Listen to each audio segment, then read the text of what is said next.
Welcome back, everyone, to our study of dealing with difficult people without killing them. Today we're on chapter number 7, the power of love. When Jesus came on the scene in the New Testament, he started preaching at about age 30 publicly, and his first sermon was revolutionary. You could call Jesus a revolutionist. They had just come out of the Maccabean period where if you messed with the Jewish people, the Maccabeans would revolt. They were sort of the SWAT team of the day. And now these people in the New Testament, when it opens up, they're living under Roman occupation. And these Romans were tyrants. They were terrorists. They could kill you as soon as look at you if you did not do what the Romans told you to do. So when Jesus came on the scene, everybody saw that his healing, everybody saw his great miracles, and they just knew that Jesus was going to establish a brand new kingdom, overthrow Rome, and put Israel back in its rightful place. And his first sermon out of the box blows the whole thing to smithereens. And Jesus starts out in what we call the Sermon on the Mount. Powerful sermon, but man, he is packing the heat. And this is what it says. You can read it in Luke chapter number 6, verse number 27. But to those who are listening to me, I say this: love your enemies and do good to those who hate you. Bless those who curse you. Pray for those who mistreat you. What did he just say? He wants me to love those Romans? They're my enemies. I can't wait to cut one of them.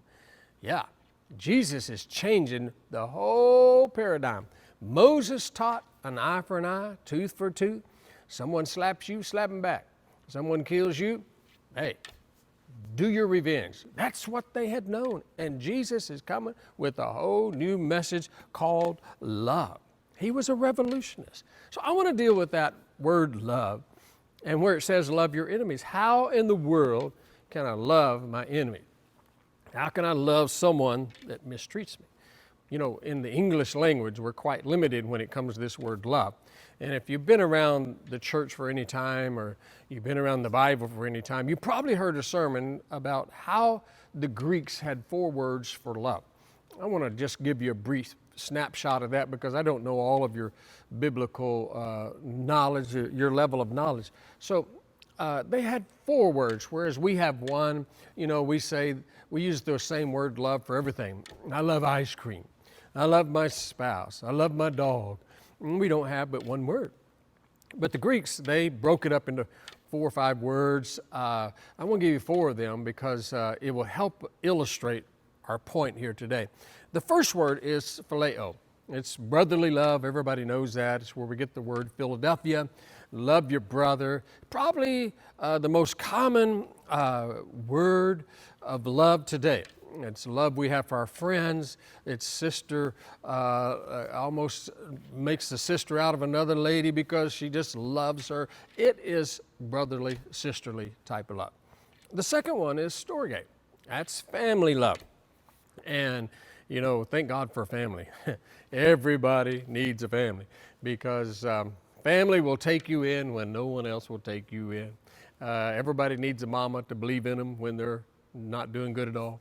But it's family. It's a different kind of love than the brotherly. And then there's the third word that the Greeks use. It's called eros. Eros is where we get the word erotic. It's a physical attraction. It's the thing that our advertisers really use this eros to make a lot of money. And it's what we do when we're dating one another. You know, we're getting erotic. We're getting eros. As a matter of fact, when you date somebody, you know, you people that are dating, you're really not dating that person. You're dating that person's representative. It's who they send out to meet you. It's the first impression type of people. And you cannot build a long-term relationship on eros. You just can't do it because there's got to be something deeper than that. And a lot of people make that mistake. They move in together. Some people marry because of eros. And boy, I tell you, it's going to be just a matter of time. You think you went to bed with Brad Pitt, you're going to wake up with E.T. It's just that bad.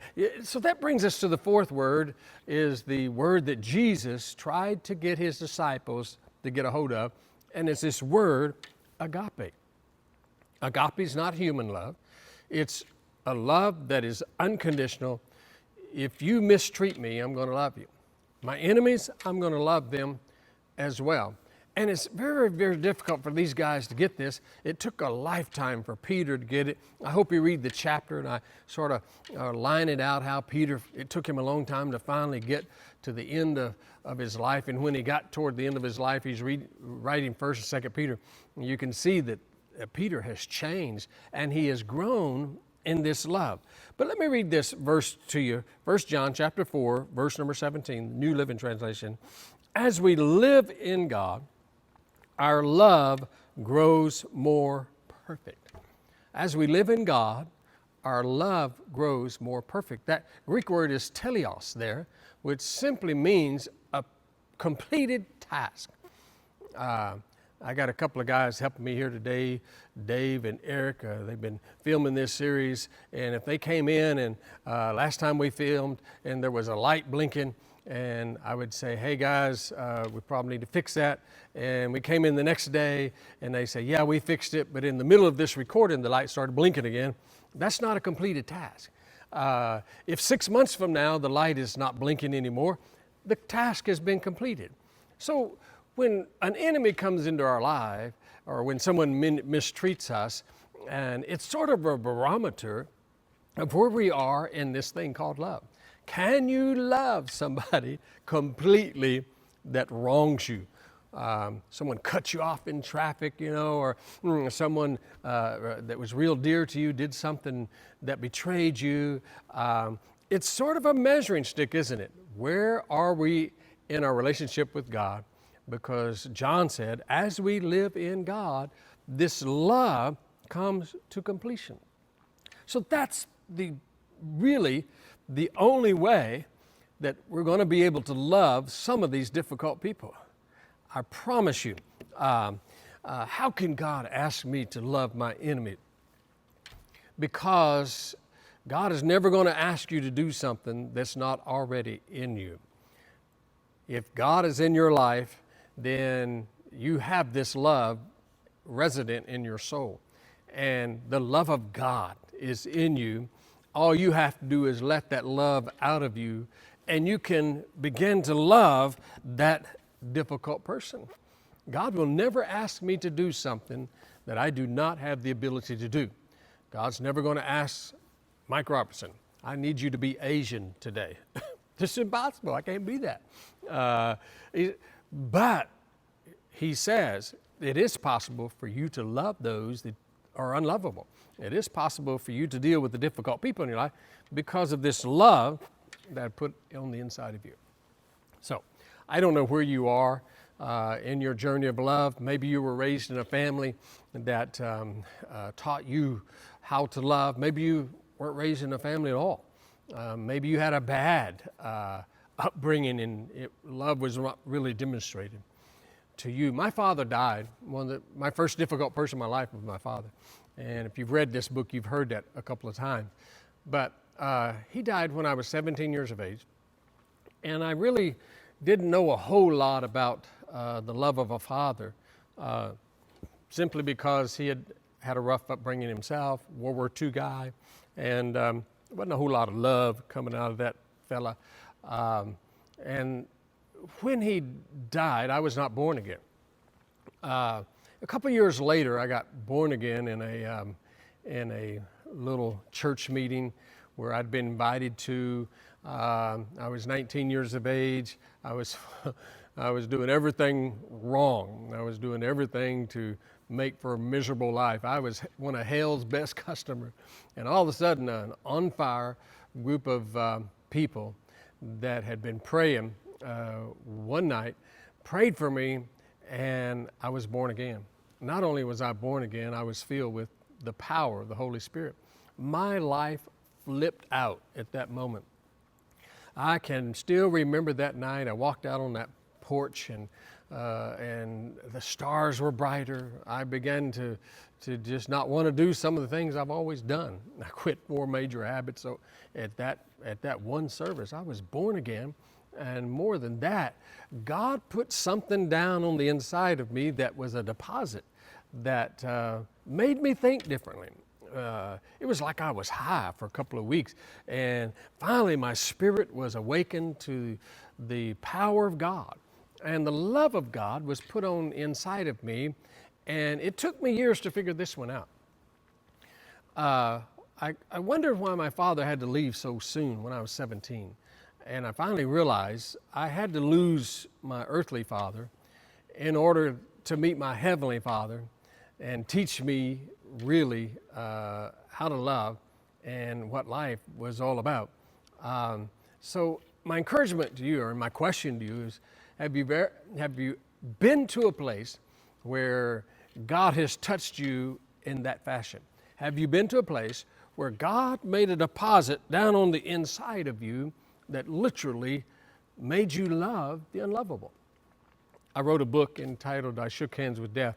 It was about my near-death experience. 1 month after I was born again, I had a near-death experience where I drowned in this lake. And I died. And the whole lake was lit up with light. And I had never, ever felt love like I felt in that lake that day. I touched God. I felt the presence of love. I always thought, when I first got born again, because I was such a sinner, I always thought if I ever ran into God, his number one thing on his agenda is talk to me about my sinful ways. But that day, when I had died in that boating accident, all I could touch was the love of God. And I have been so touched by the love of God. I've never felt that love since then. And that love has made me look at people differently. It has made me handle difficult people differently simply because of that love. Now, I've had the luxury of that experience, but I understood that day God is love. And I too need to be exhibiting that kind of love. You may never have one of those experiences, but you can have the experience of having God touch you in a way, fill you with the Spirit that makes you love the unlovable. So another question I have for you, how are you loving the difficult people in your life? Think of 2 or 3 people right now and ask yourself a question. Why don't I love them? Why can't I love them? Well, maybe it's because you're not doing what Jesus said. Pray for those who mistreat you. I would start right there. Why don't you start with praying for that person a couple of minutes each day?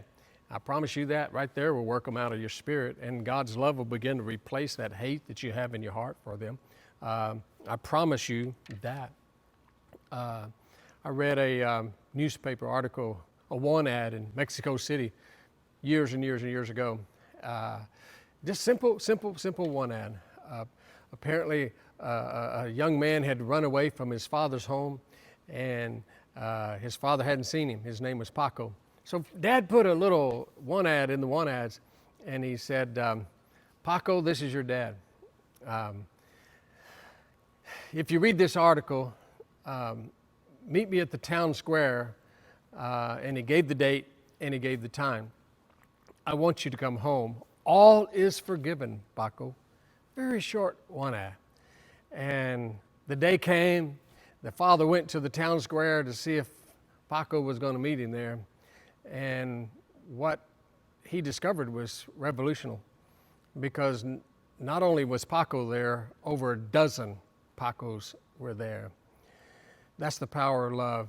A father who simply said, Paco, all is forgiven, come meet me.